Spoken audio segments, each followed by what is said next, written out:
আদালতে সৌদি রাষ্ট্রদূতকে নিজের স্বামী দাবি করেছেন আলোচিত মডেল মেঘনা আলম। তার বিরুদ্ধে ওঠা গর্ভনষ্টের অভিযোগও অস্বীকার করেছেন তিনি।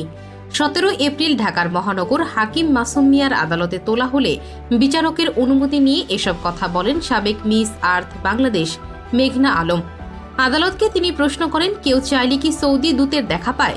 আপনারা কি তার কাছে যেতে পারবেন?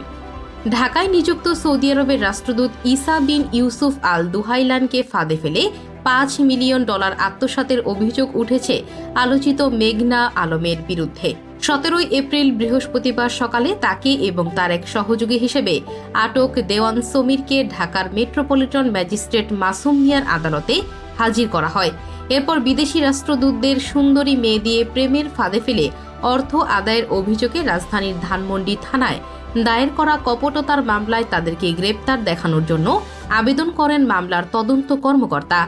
শুনানি শেষে ম্যাজিস্ট্রেট মাসুম মিয়া তাদেরকে এ মামলায় গ্রেপ্তার দেখানোর নির্দেশ দেন।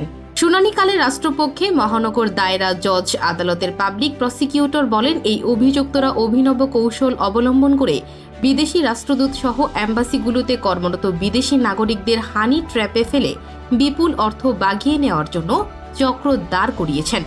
তারা দীর্ঘদিন ধরে এসব কপটতা করে আসছেন। সবশেষে তারা সৌদি রাষ্ট্রদূত ইশাকে ফাঁসানোর চেষ্টা করেন এবং তার কাছ থেকে $5 মিলিয়ন দাবি করেন বলেও অভিযোগ রয়েছে।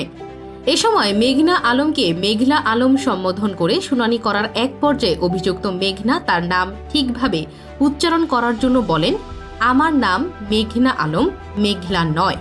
এরপর বিচারক অভিযুক্তদের পক্ষে কোনো আইনজীবী আছেন কিনা জানতে চান। মেঘনা আলম আদালতকে বলেন, আমাদের কোনো আইনজীবী নেই।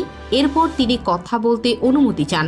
আদালত অনুমতি দিলে তিনি বলেন, আমার নাম মেঘনা, মেঘলা নয়। সৌদি রাষ্ট্রদূতের কথা বলা হচ্ছে। আমার প্রশ্ন, যে কেউ চাইলে কি সৌদি রাষ্ট্রদূতের